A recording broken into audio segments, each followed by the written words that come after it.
Welcome to yet another episode of Smart Careers. Well, with the film industry growing large every day, many young people are trying to find a fit as to where they fit best. Well, on today's episode, I'll be featuring a man who has been in the industry long enough to know the pros and cons of being a film director. Well, join me for this and more. I'm your host, Shiro Kinyanjui.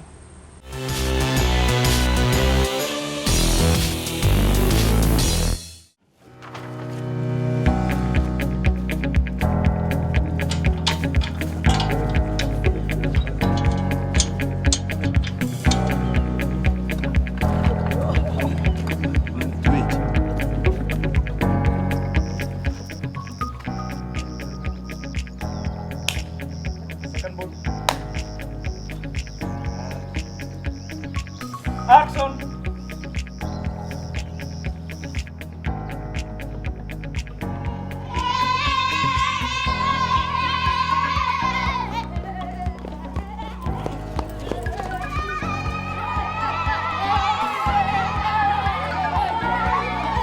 Take two.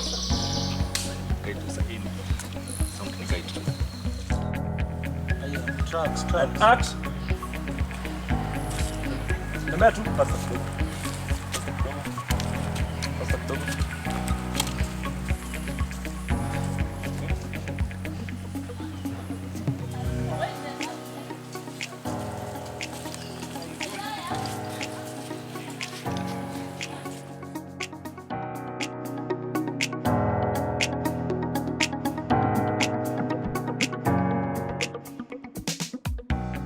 Thank you for staying tuned to Smart Careers. Now, for those of you who would want to become a film director, well, with me today is Simiu Baraza, a well-known film director right here in Kenya, and he's going to take us through his life as a film director. Karibu sana, Simiu. Asante. Yes. Now, tell us, who is Simiu Baraza? Simiu Barasa is a 35-year-old man who likes writing, reading, and directing films. Yeah. What was that time that you felt, now this is what I want to do?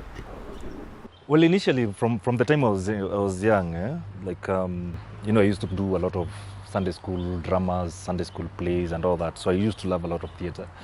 And then when I went to high school, I also did a lot of theatre and literature. But then when I got to university, I decided to study literature, and in particular theatre. When I came out, I realized theatre had a very limited outreach in Kenya at that time. That was a couple of years back. Nowadays, it's grown. And then I said, oh, TV. So I went to TV first and did a few TV productions, Agenda Kenya, which was a political talk show. And then I felt that was not really what I wanted, because it was almost so structured and I'm more of a creative mind. So that's when I went to TV drama and film. Yeah. So actually now, did you just go right into film directly, or did you start with something else?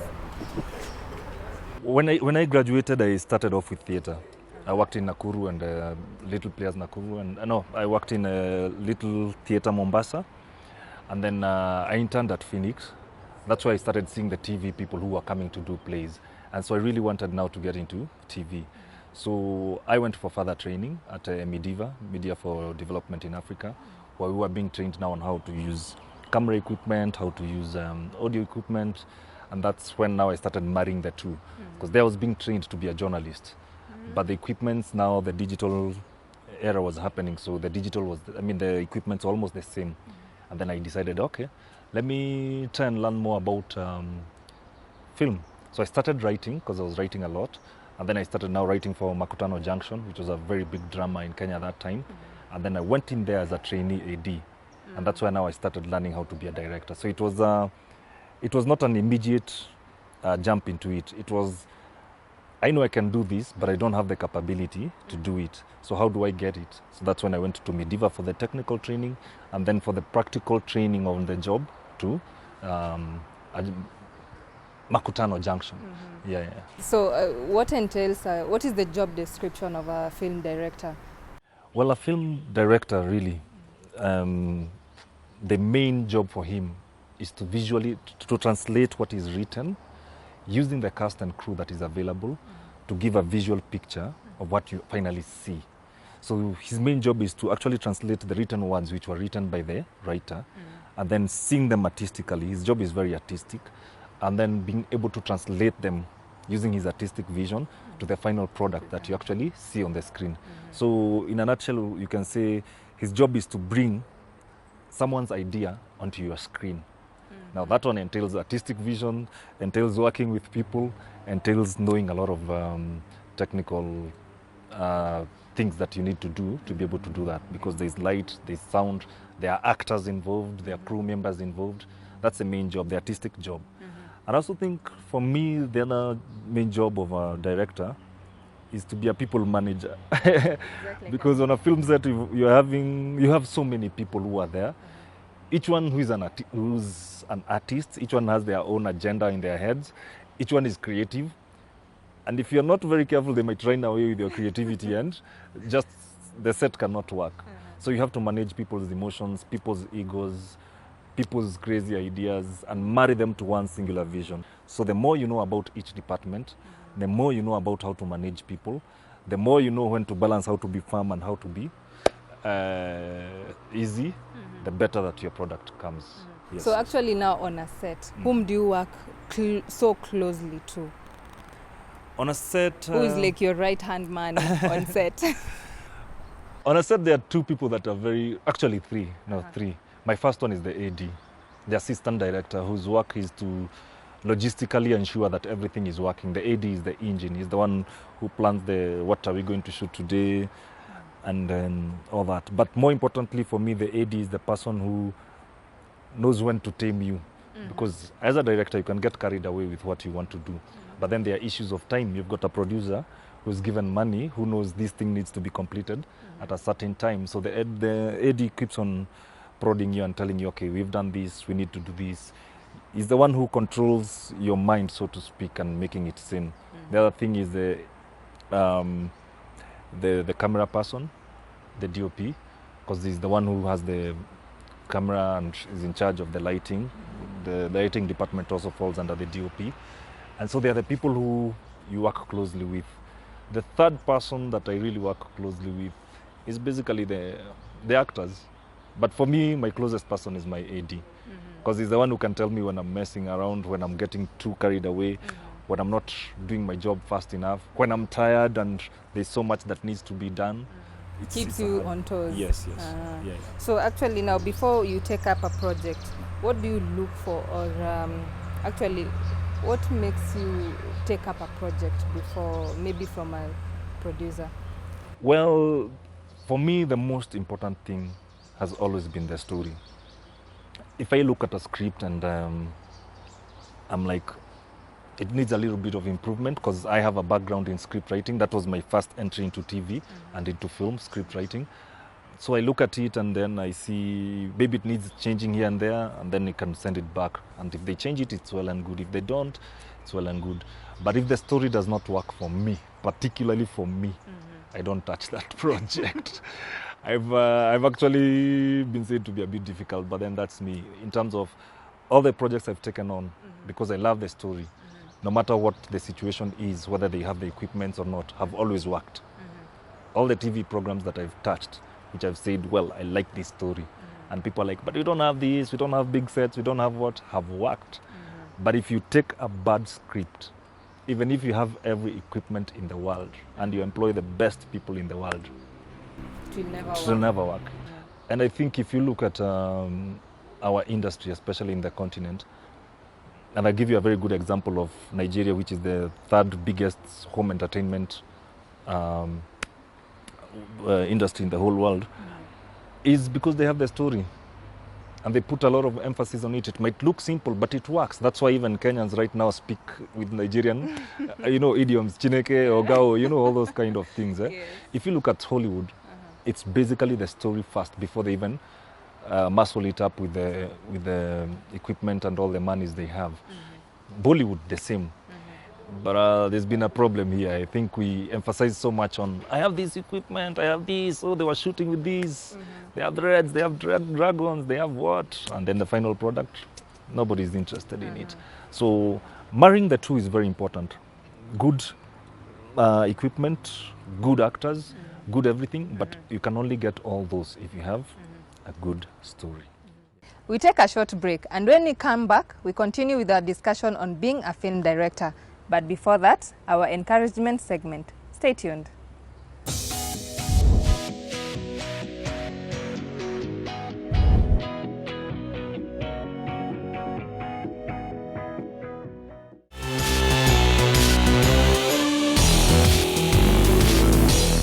Actually, now even talking about pirating, how is it impacting on Kenya right now on the film industry?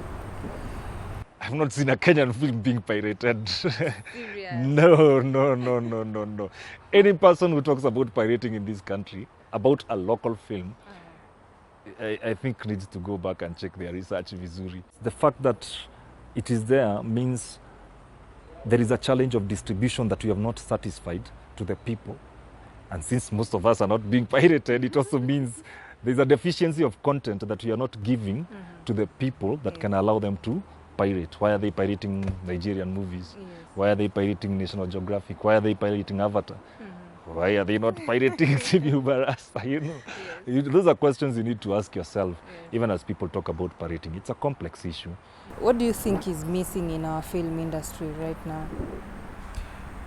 What is missing in our film industry now is just the courage to do it. The mental belief that we can actually build a local film appreciation culture. That's the only thing that is missing. And for you to have that, it's actually a sign of laziness. So the only thing we have is lots of laziness. The only thing missing is hard work. If you're a marketer, hard work. Go look at the countryside, see what are the trends, what will people want to watch. If you're a writer, hard work. What kind of stories are you writing? You tell somebody, go write a second draft. They are like, Don't have the time. you don't have the time, I don't have the energy, mine is the best. That's what you're lacking, hard work. There's nothing else. How important is social media for now in terms of marketing our products? Social media is free. And then you look at the statistics, like Facebook has around, I think, 4 billion people who are on Facebook, 14 times a day. You look at Twitter, and then you look at how Kenyans on Twitter use their Twitter, how Kenyans talk on Facebook, and you realize a lot of time people are spending on social media to gain information and entertainment more than they would, for example, on traditional screens and on traditional avenues. And so if you're able to tap onto that, it's actually a strong thing that is actually basically free, except for your bundles, for your internet bundles and all that. And the youth are very good at using this, and it's working for them. Because you see, a lot of concerts in these countries, they're able to mobilize people to attend via social media and creating hype. Let me give you 2 examples. If you look at the hype that was created around Nairobi Half-Life, a lot of it was on social media. And then now it translated into mainstream media. And you can see Nairobi Half-Life is one of the best marketed films that we've ever had in this country. In terms of it created a hype and everybody really wanted to go and see. I've been doing, for me now this is a new initiative, the marketing for films. And I've been doing a countrywide tour. And I went to Kisii. I was from Kisii the other weekend. The guys had a population of over 400 guys waiting for their film, coming to watch their film. In a very remote area in outside, 400 kilometers outside Nairobi. If you told people there's a film watching audience, nobody would believe. We don't even get those crowds in Nairobi ourselves, 400 people. And there was no single poster. They didn't even do radio. They didn't even do any whatever. And so I was asking them, how do you manage to get all these people? And they were like, social media. It's our friend, it's networking. So it's very important because it allows people to interact with you, to be able to see your product, to be able to live with your product on a daily basis, those updates that you do on Facebook and all that. And yeah. So what challenges now do you face as a film director on set? For me, the major challenge is, number one, always time. Because producers give you a certain budget and a certain number of days. And you'd like, if they gave me a bit of time, instead of shooting in 10 days, I shoot in 30, can take the whole day to light the whole thing up. Exactly. Yeah, because of our limited budgets, time is always an issue. So, shorter number of days. Sometimes the equipment that you really want to work with is not there, but that never stops me from shooting because I can mitigate in other ways. And then people management, that's the biggest problem. You've got people who, number one, have egos. Artists have a lot of egos. It's not a bad thing. That's what makes them artists, you know. And then the other thing is trying to manage that can be tricky because you come with your ego. I'm also an egotistic person. I've also got my own artistic side. But the most important is you find talent and crew who, by virtue of them not being adequately compensated for what they are doing, have to do 2 or 3 things.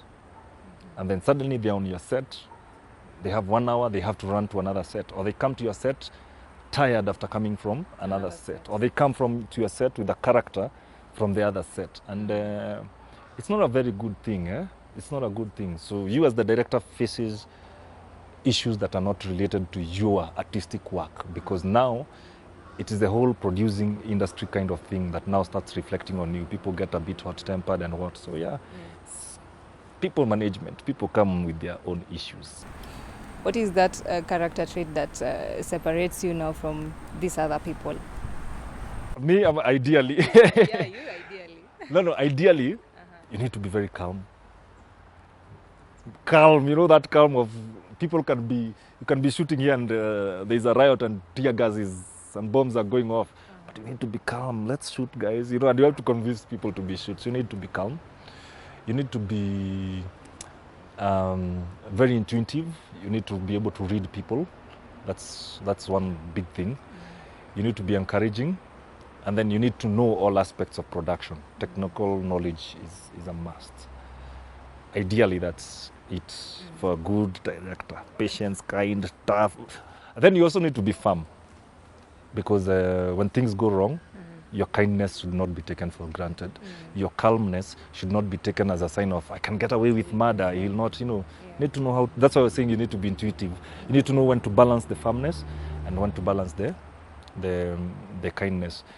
And above all, you need to have an independent artistic mind. That's the number one for a director.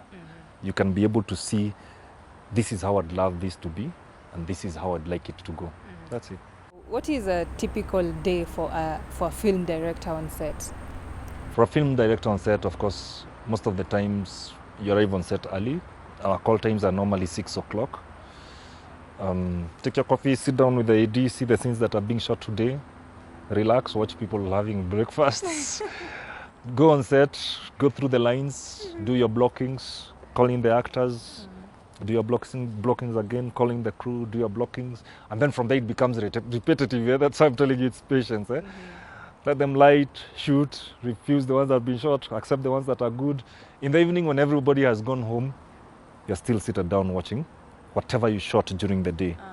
So you're watching through the rushes to see, was it good? Was there anything that we need to repeat? Was there anything that we carried forward to tomorrow? And then you sit down with your AD again and start planning for tomorrow's shoot. When you talk about being artistic, that I doubt that is something that one is taught in school. So are there things that one needs to basically just know about the whole field that is not taught in school? Well, number one, being artistic, everyone is artistic. They're just different varying levels of artistry. Everyone wants to tell a good story. That's why people do poetry, some do, even road engineers, they're artistic. You see those roads, the way they build them. They're telling a story, you know. It's a road. It's supposed to be like this because it will take you from here to there. So being artistic can actually not learned, but can be increased through experience. Yeah, that's one thing. So the more you do something, the more you become artistic in it. And everybody can be artistic if they want to. For as long as you can speak and you can express yourself, whether it's by braille or by hand actions or whatever, you're actually communicating. The things they don't teach you in school also come from experience. That's why it's very important for people who really want to get to film to actually intern, apprentice, and just take it slowly as they're learning. You know, things like people management. Because in school, you're taught lenses, you're taught lights, you're taught the technical part of it, of the machinery. There's no psychology class, you know. And then when you get to the field, you start learning, I might know all this, but to get along with, ensure everything is moving, I need to learn people management. I think another component that misses a lot in our curricula for film schools is the business of film. The business of film. So people come out being very artistic, very technologically savvy, but to translate all that into something that is viable economically for both yourself and for the nation is something that's lacking. So that's something you need to learn, how to be a hustler, basically. It's not something you are taught in school. Exactly. And then how to diversify your opportunities. People come from film school and everybody expects that they'll do big films and all that. And then the lecturers are complaining, where are our students going? But then you find these same students are actually doing music videos. They are doing web series. They are shooting weddings. They are shooting funerals. You know, it's a sign of innovation for them. So that innovativeness is not taught. So now, what actually inspires you or motivates you, that gives you that drive to continue as a film director? I was built to actually be creative, to tell stories with light and sound and cameras, and that's what normally I believe in. So that inspires me. Every day I wake up in the morning, I see a new story, I see a new way of looking at something. And then the other thing, I also drive a lot of inspiration from our athletes. They never give up. You know, they do the long distance. Yes. And they start from when they are barefoot until they start being endorsed by Nike. You know, and that whole journey and belief in self is something that really motivates me every day. That's why I love watching marathons, because every day I'm watching it, I'm like, wow, look at that guy, he's still there. I'll still be there. That's my motivating spirit. Can someone live off being a film director? Like, can you be able to survive being a film director? You can actually live off your art, and especially audiovisual art. The thing about it is how to be innovative and make it work for you. I met someone when I was starting out, and I asked them the same question. Are you really sure you just do writing? How do you survive as a writer? He told me, you know, take away your safety nets. Stick to writing. You will starve for 3 months, and because you don't want to die, by the 4th month, you'll find a solution of how to make it work for you. And that's it. So, for someone now who wants to become a film director, what would you advise them? Number one is to study. If you want to become a film director, you have to study. Whether you choose to go to a film school or whatever, or on the job, you need to study. You need to know about actors. You need to know about how to direct actors. You need to know about cameras and how they're used, lenses, lighting, sound. So study, even if it's YouTube learning, that's studying. There are lots of free tutorials on YouTube. Then number two, start as early as you can. Experiment and do all the mistakes you can do, because it's art. As you're growing, those mistakes will disappear. If you are a film school student, I find it very amazing that people leave film school without having done their films. That's the time to do all the films you want. You've got the free equipment, you've got free lecturers, you've got free locations. Do them, so that by the time you are finishing you're graduating, you actually have your name out there. You've got your projects in film festivals. Kevin Joe is a good example. So now you don't have to struggle after you finish. Start early. Whether you've finished school and you've done 20 years of broadcast and you want to start, it's still start early before your 60th birthday. You know, the moment you think I can do this, start it. Have a strong heart. Be willing to take criticism from everyone and no one, because everybody interprets audiovisual works differently. So those are the main lessons. Well, that has been Simiu Baraza. Start as early as you can. For any feedback, you can send an SMS to 20058. You can also leave a comment on my Facebook page, that is Smart Careers. If you wish to advertise or appear on my show, you can send me an email on smartcareers254@gmail.com. Until next time, I have been your host, Shiro Kinyanjui.